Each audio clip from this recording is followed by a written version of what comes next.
అమ్మా, కాల్ చేసినప్పుడల్లా ఇంకేంటి ఇంకేంటి అని అడుగుతావు కదా. నసుకుతుంటే ఎప్పుడెప్పుడు ఫోన్ పెట్టేద్దామా అని చూస్తావు అని అనుకుంటావు కదా. నిజానికి చెప్పడానికి చాలానే ఉంటాయమ్మా, కానీ చెప్పాలన్న మనసే ఉండదు. తెలుసా, నీ ఫోన్ రింగ్ వినగానే అమ్మా అమ్మా తెలుసా ఈరోజు ఏమైందో అని అన్నీ చెప్పేయాలనిపిస్తుంది.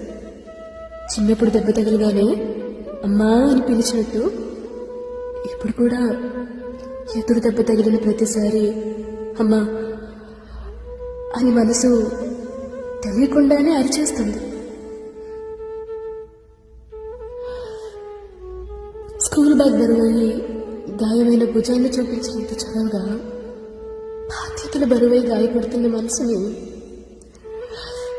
చూపించలేకపోతున్నా. ఏం చేస్తాం, కన్నీళ్లు దర్జాగా బయటపెట్టే వయసు కాకపోయింది. కష్టాన్ని మౌనం బద్దలుగొట్టి చెప్పే మనసు లేకపోయింది. ఎప్పుడైనా చెప్పుకోవాలి అనిపించినా అప్పుడప్పుడు చూసే నవ్వు కూడా మాయమైపోతుందేమో అని భయం.